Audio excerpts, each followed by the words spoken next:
Child safety advocates estimate several 100,000 children in the United States fall victim to sex trafficking each year. Here to tell us more is Africa 54's Ndemiaki Mokalele. Hello, Ndemi. Thank you, Vincent. That's right. Well, some of the traffickers are using popular social media sites to exploit their young victims. As VOA's Pam Dawkins reports, the trafficking problem was raised at a recent congressional hearing. At the age of 12, I was chosen. Stephanie Vu told a U.S. congressional panel recently how an older boy that she met at a party lured her away from home to become a stripper and prostitute. That moment changed my life forever. There were 3 men that night, and at the end of it, I couldn't stop vomiting.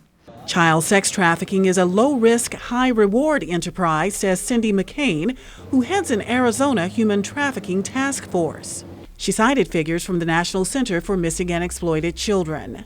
NCMEC also estimates that a pimp can make between $150,000 and $200,000 per child per year. The average pimp has 4 to 6 little girls.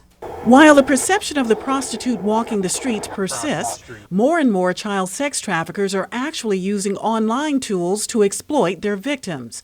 Fairfax County, Virginia Detective William Wolf. They commonly exploit social media sites such as Facebook, Twitter, and things of that nature to be able to target their recruitment efforts, making them a lot more effective and efficient. Wolf says trafficking activity has increased largely because of the internet. We see other internet-based companies like Backpage.com that is openly and in some senses legally advertising commercial sex.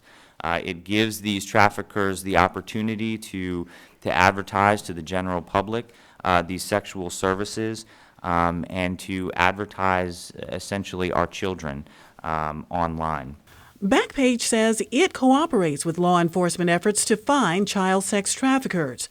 Backpage attorney Elizabeth McDougall told VOA via Skype the website is not the root of the problem. Backpage shut down, the content wouldn't go away. It would go to an underground or an offshore website. Authorities have had some success catching traffickers and shutting down websites by sometimes posing as clients. But a broader approach is needed, says Colleen Owens of the Urban Institute. To really tackle this issue, it involves a lot more than just using online sites to further investigative tactics. There can be downfalls to that as well. I think really trafficking requires a more comprehensive multidisciplinary approach than maybe some other forms of crime or similar to other forms of crimes. Law enforcement efforts alone will not resolve these problems, says Dr. Lois Lee, who heads a California-based group that helps child victims of prostitution and spoke via Skype. We need people to really do something, to develop programs, homes for kids, schools for kids. And I think we need to pay attention to kids when they're little. Lee adds there should be more emphasis on helping young children in unstable homes, a problem that could make them more vulnerable to trafficking as they get older. Pam Dawkins, VOA News, Washington.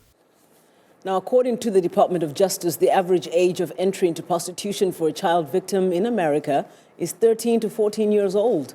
The United Nations says human trafficking generates $9.5 billion a year here in the United States.